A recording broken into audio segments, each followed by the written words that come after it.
What's happening, everyone? Welcome back to another episode of Blake's Take with yours truly, Blake Neiman.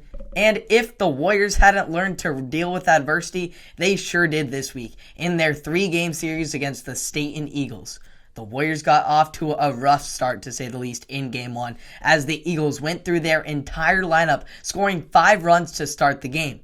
Many of the runs came on the Warriors' own mistakes, as they made 2 errors and had a wild pitch in the inning, which allowed the Eagles to really open things up. The Eagles continued to take advantage of the Warriors' struggles, tacking on a run in each the second and third, and then really opening things up in the fourth with a 3 spot to take a 10-run advantage. Meanwhile, the Warriors were lifeless at the plate, not being able to break through the struggle, only managing 3 hits in all, 2 of which came by Cameron Ordway. In the end, the Warriors weren't able to bring any runs across, resulting in a more than sickening 10-0 shutout defeat on their home turf. It was a sloppy effort on all fronts, and the Warriors were going to have to clean things up quickly as they had to take on Stayton again in Game 2 in just less than 24 hours. The Warriors came out and got punched in the mouth again from the start as Stayton got on the scoreboard early, bringing 1 run across in the first inning. The Warriors then grunted and grinded for the next 5 innings, backing up David Griffith on the bump, keeping themselves within reach for the taking. In the bottom of the 5th, the Warriors finally were able to create some action after Cameron Ordway led off the inning with a double. Carson Girding then moved him over to third on a sacrifice bunt, and then Mason Stearns brought Ordway in on a solid single up the middle to even this game up 1 apiece.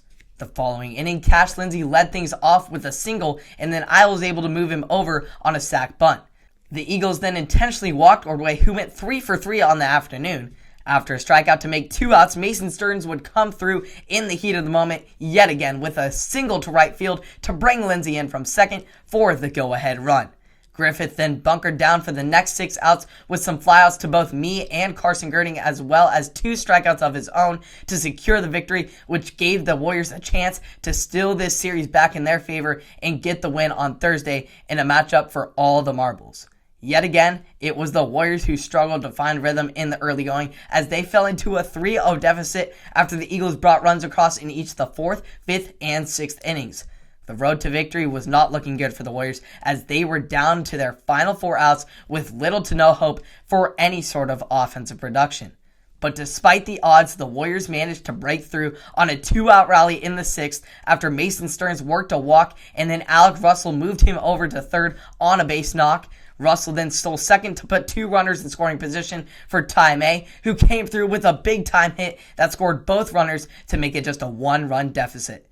After May advanced to second on a Griffith single, Chad Russell had the clutchest hit of them all, with a line drive to center to drive in the game-tying run from second to ultimately send this game into extra innings. After missing out on an opportunity in the 8th, the Warriors found themselves trailing once again in this game as Stayton took a lead in the top of the 9th.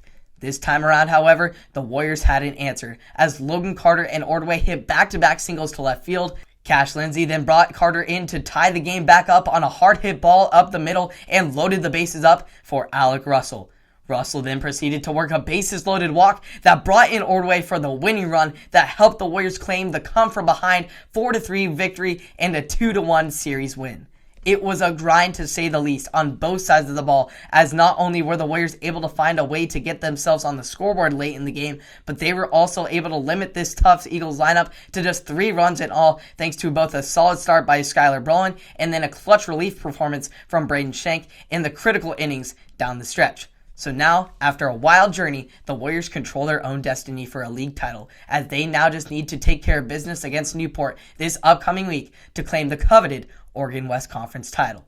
First pitch against the Cubs is scheduled for Monday at 4:30 at home, so come down to Stevenson Field and give these Warriors some momentum for the week.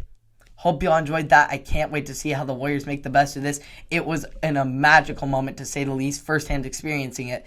It was such an incredible feeling just being able to find a way to work around the adversity that we were facing all throughout that series, getting a 10-0 in the first game. How we managed to come back, I can't even put into words, but it just speaks to what this team is capable of. So we just got to take care of business now against Newport, and the road ahead is looking bright if the Warriors can just put these pieces together, because if they can play like they did in the final 3 or 4 or so extra innings against Stayton in this third game, they'll be a good spot come playoff time. So hope you all enjoyed that. You can catch all of the Willamette Warrior action here on Blake's Take on Apple Podcasts, Spotify, and or YouTube. I hope you all enjoyed. Subscribe and like for more, and I will see you all on the next one. Have a wonderful day.